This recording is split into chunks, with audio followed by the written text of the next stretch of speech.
بسم اللہ الرحمن الرحیم۔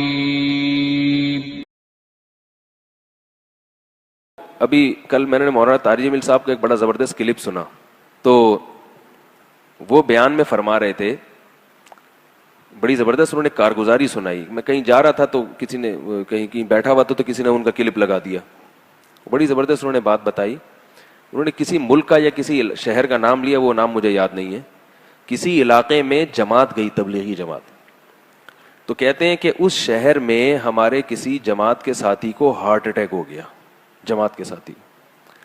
اب اس جس کو ہارٹ اٹیک ہوا ہے اس کو ہاسپٹل میں لے کے جا رہے ہیں، پورے شہر گھما لیا، کوئی ہارٹ کا اسپیشلسٹ ہی نہیں مل رہا، یعنی کوئی ہارٹ اسپیشلسٹ ڈاکٹر مل نہیں رہا۔ بڑے پریشان ہو گئے، پھر کہہ رہے ہیں حیران بھی ہو رہے کہ یہ کیسا، یہاں جب کسی کو اٹیک ہوتا ہے یا کوئی دل کا بیمار ہوتا ہے تو کدھر جاتا ہے؟ اتنا بڑا شہر ہے، اتنی آبادی ہے، تو ہارٹ کا کوئی اسپیشلسٹ ہی نہیں ہے، کیسے یہ لوگ زندہ ہیں؟ یہ مرے کیوں نہیں؟ آدھے تو مر جانے چاہیے، کیونکہ دل کی بیماریاں تو 50% تو میرا خیال ہے ہو گئی ہیں۔ تو کہہ رہے ہم نے جب وہاں تحقیق کی تو لوگوں نے بتایا یہاں کوئی پورے شہر میں دل کا مریض ہی نہیں ہے، دل کی بیماری کسی کو ہوتی نہیں ہے، بلڈ پریشر نہیں ہوتا، شوگر نہیں ہوتی، برین ہیمریج نہیں ہوتا، سمجھ رہے ہیں بات کو؟ اور دل کی کولیسٹرول لیول سب کا نارمل رہتا ہے، کوئی موٹاپا ہی نہیں ہے، تو یہ بیماریاں ہی نہیں ہیں۔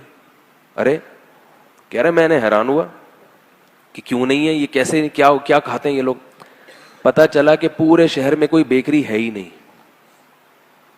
یار، میرا خیال ہے بات، جب بیکری نہیں ہے تو اس کا مطلب نہ کیک ہے، نہ پیسٹری ہے، نہ برگر ہے، نہ بن ہے، نہ ڈبل روٹی ہے، سنگل روٹی جو ہے نا، اور وائٹ آٹا نہیں ہے، چکی کا آٹا کھاتے ہیں۔ تو جیسے ہی میں نے کل ان کا کلپ سنا نا، میرا دماغ ایک بیکری والے کی طرف چلا گیا، میرا دماغ کہاں چلا گیا؟ بیکری والے۔ وہ بیکری ہے، چند بھائی سنبھالتے ہیں، ایک بھائی جوانی میں فوت ہو چکے ہیں ہارٹ اٹیک سے، ان کی ذاتی بیکری ہے، جوانی میں مر گئے وہ بیچارے، اللہ تعالیٰ ان کی مغفرت فرمائے۔ جوان بیوی کو بیوہ کر گئے، چھوٹے چھوٹے بچوں کو یتیم کر، اور دوسرے بھائی کو بھی اٹیک ہو چکا ہے بہت کم عمری میں، لیکن وہ بچ گئے اس لیے کہ انہوں نے کل مجھے سوتے میں سے جگانا تھا، دوپہر آئے، میں سو رہا تھا، ٹک ٹک ٹک دروازہ بجایا، مجھے غصہ ہے، میں باہر نکلا، میں نے کہا کیا یار؟ کہہ رہے یار ضروری کام ہے، یہ وہ بچے ہوئے کی بات بتا رہا ہوں، ٹھیک ہے نا؟ تو خیر ان سے بے تکلفی بھی ہے، لیکن جو بچے ہیں تو ہارٹ کے مستقل پیشنٹ بن گئے۔ اور بچے بھی کیسے؟ حج کرنے گئے ہوئے تھے، وہاں اٹیک ہو گیا۔ تو جب حج میں کسی کو اٹیک ہونا تو وہ خوش قسمت ہوتا ہے، سعودی گورنمنٹ بڑا خاندانی قسم کا اس کو آپریشن اپنے خرچے پہ کرا دیتی ہے۔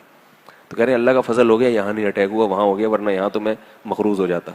تو وہاں حاجیوں کا علاج فری ہوتا ہے، تو وہ اٹیک سرجری ہوئی ان کی، لیکن وہ دل بہرحال ایک دفعہ اٹیک ہو گیا، اب وہ ویسا تو نہیں، اور پھر شوگر بھی ہو گئی۔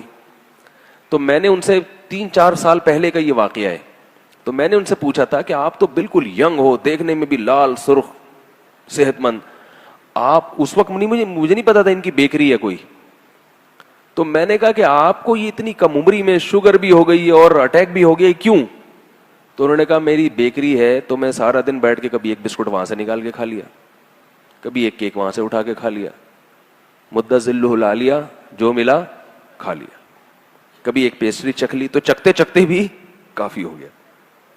جب انہوں نے مجھے یہ بات سنائی تو ان کے باقی بھائی بھی بیکری میں بیٹھتے ہیں، اگلے سال ان کے دوسرے بھائی کو اٹیک ہوا، انہوں نے پہلے بھائی سے شاید عبرت حاصل، بولو نا بھائی، نہیں کی، کہ ایک بھائی کو پیسٹریاں کھا کے یہ سب کچھ ہو چکا ہے، تو اب دوسرے کو تھوڑا خیال کر لینا چاہیے، یا احتیاط کی ہوگی، مگر وہ اتنا پہلے کھا چکے ہوں گے کہ اب اس احتیاط سے بھی فائدہ نہیں ہوا۔